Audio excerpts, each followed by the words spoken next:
You may or may not be asking yourself, why grow in a tent? Like, why a grow tent?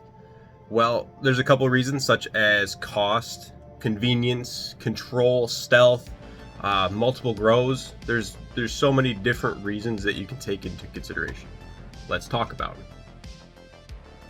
When it comes to grow room or tent, the biggest thing is going to be cost. To properly strip down an entire room and make it suitable for growing weed, your budget's going to be pretty big.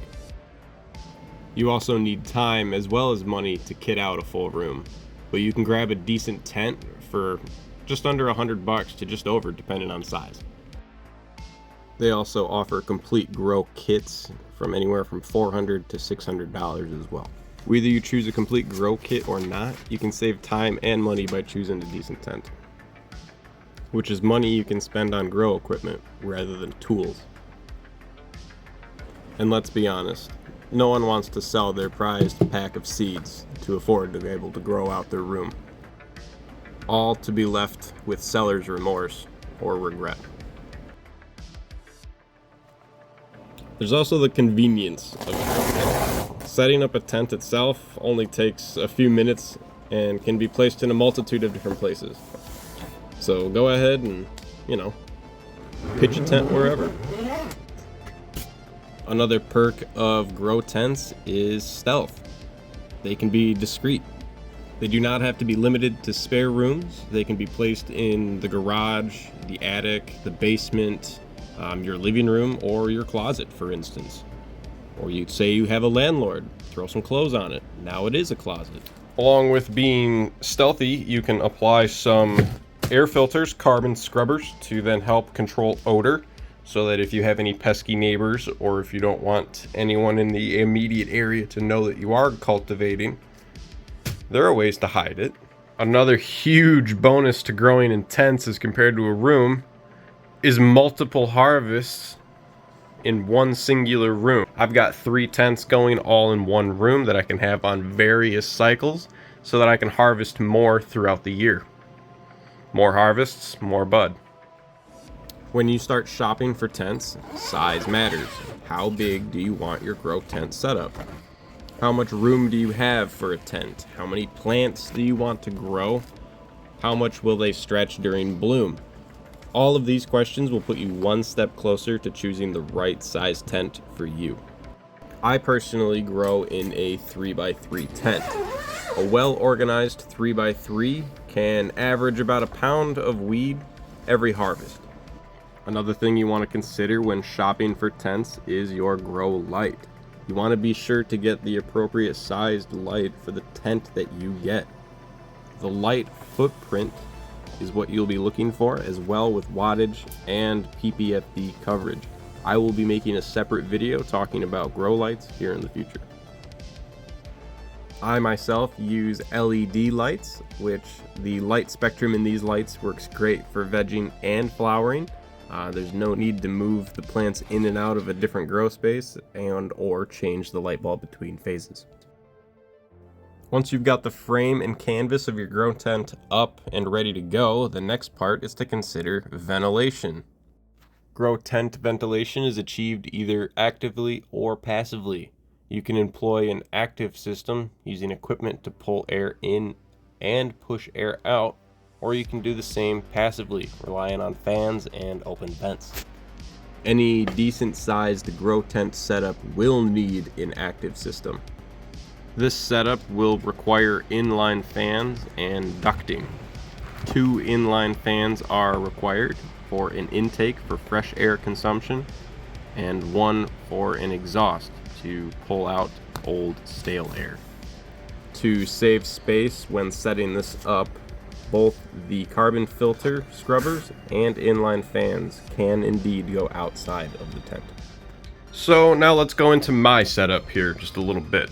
So for ventilation, what I'm running is a 4-inch inline fan for my intake, which goes through the side up at the top.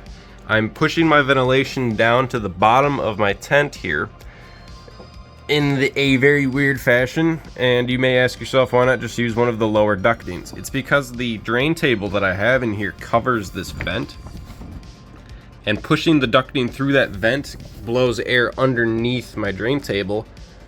But with my 6-inch exhaust fan, it actually creates a negative pressure and it sucks the inner walls of the tent in, and it kind of seals it off a little bit. So I'm just blowing air around underneath the tray table.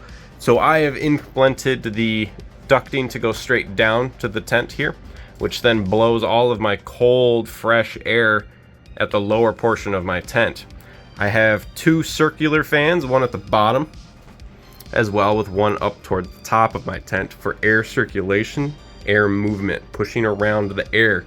This one's pushing up at an angle. This one's pushing across the top of my canopy. This tent, I usually move it up and down accordingly to match the top of my canopy. I then have my ducting for my exhaust up at the top of my tent, going up and out and into a 6-inch carbon filter system there with a fan. That is on a controller so that I can control the speed of the fan. The 4-inch intake is just full blast, 100% on at all times.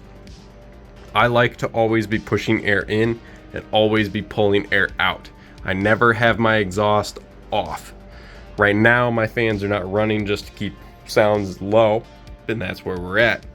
I also have a drain table as compared to using saucers or something else to collect my runoff water. I water and feed and grow with a drain to waste system. I water through the top of my plants, the water runs through the medium back out the bottom of my plants. I then collect the runoff water and discard it. What happens is the water runs through my table here into the drain, down into this tube. Where it goes from there is into this pump, which is not hooked up at the current moment. I feed the tube into this hole. It fills this basin up. Once this basin is filled up to a certain level, the pump turns on and feeds the water out of my tent. This sits down here and it pushes water out through a port on the bottom end of here and into a 5-gallon bucket. I can then dump the 5-gallon bucket out and just have such an easier time of discarding runoff water as compared to sucking water up out of saucers. That is my grow tent. As for what this bar is, this is PVC frame that I made myself with 4 elbow corners and it's just a straight pipes with holes drilled in it. I then string it up and use it as a trellis net.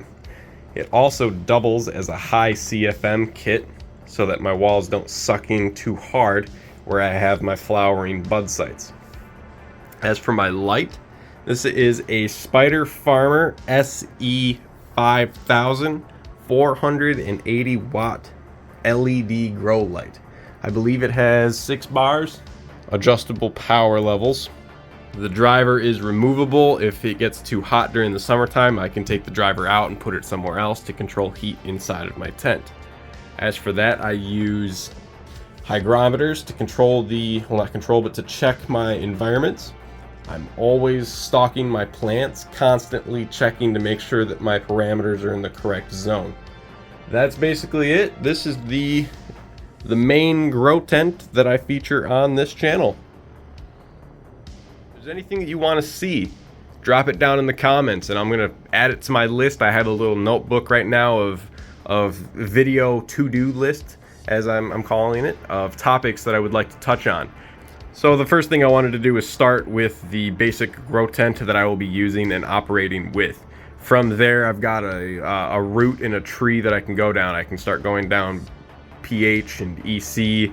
I can start talking about the different types of media, the different types and styles of growing. It's just going to start branching out from here, but this is going to be like the base, the home plate of where this series starts off at. If you enjoyed this video where it's at so far, go ahead and leave a like and a thumbs up. If you happen to find yourself coming back to my channel to check out other videos that I've posted, or you find any of my videos informational at all and you have not already, hit that subscribe button. It does help me grow my channel.